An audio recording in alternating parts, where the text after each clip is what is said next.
Now that we know how we best communicate, and now that we have kind of an inkling on how we can communicate to others, I thought it would be a great exercise to look at how our Creator, how God tells us the most important story there is.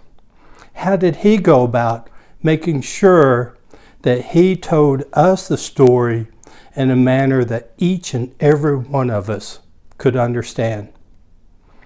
So we're going to cover the 4 Gospels from a different perspective than you're used to.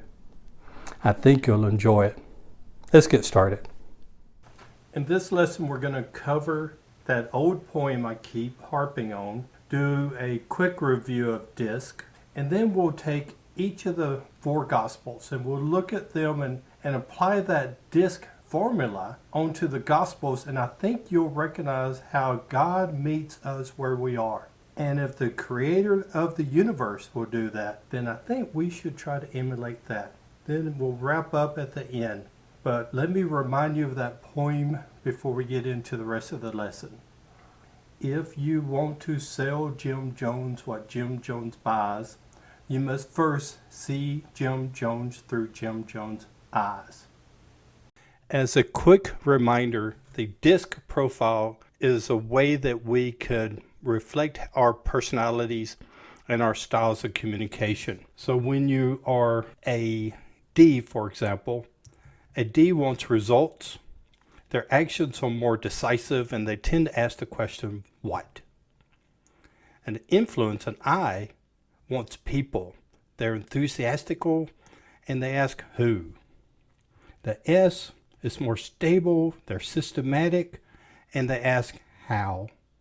And then the C, they're more focused on being accurate, they're cautious, and they ask the question, why?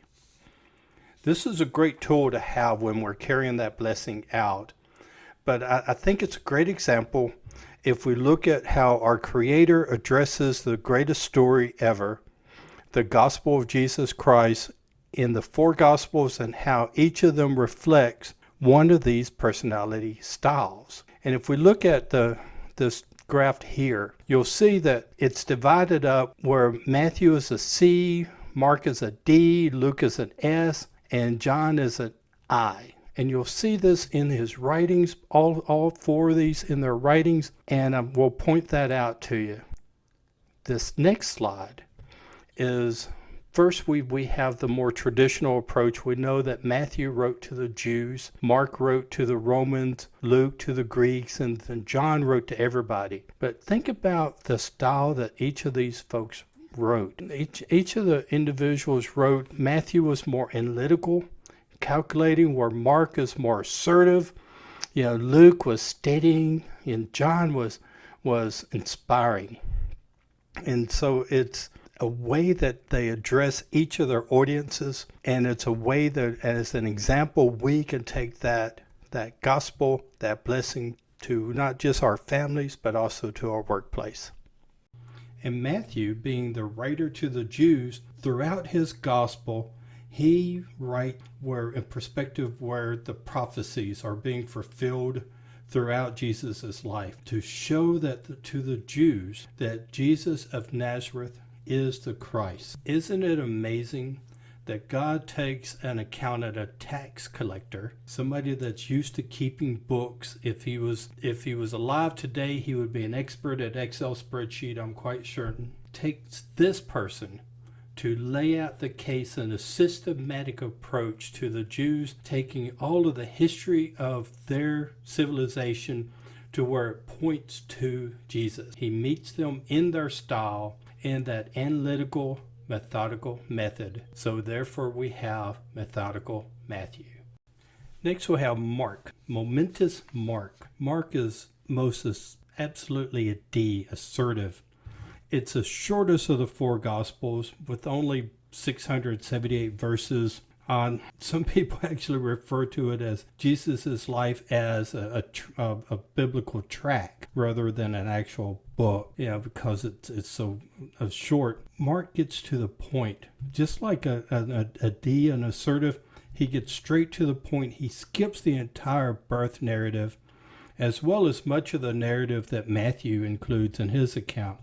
The pace of Mark's gospel is rapid, and to the point where he uses the word immediately 36 times.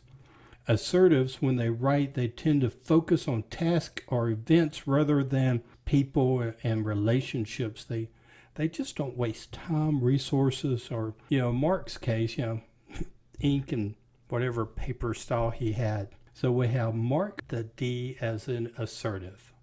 Luke is that S, that steadying personality, that steadying style. He's about relationships. He wants you to know that he respects and likes you. That's why he begins his gospel addressing it to Theophilus. He wants the reader to understand that we're on the same side. I respect you, I like you, and I want you to like me back. That seems to be the gist of it. His entire style is more of a storytelling, conversational type style. So often he uses the verses that begin with, "So it was," which is very similar to "Once upon a time." He's telling the story of Jesus. He takes his time with it as well. It's all about relationships. The 1,151 verses makes it longer than Matthew's.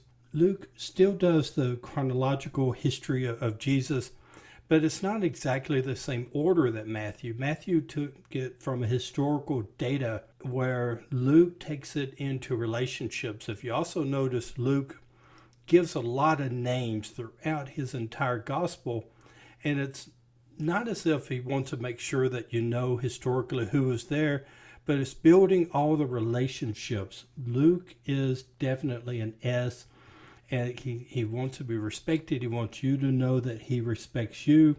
That is his personality, that is his style, and that reaches the right people. So Luke, the likable Luke. Finally, we get to our good friend John. John, as we know, writes universally to everybody, not to a specific audience. He is most definitely an I. His animated style is all over the place. He doesn't follow a chronological timeline.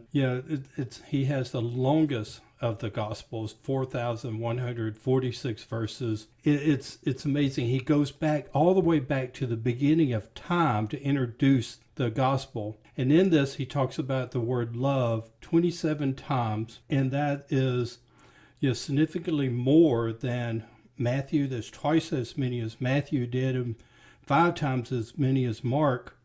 And Luke only mentioned it on 13 times.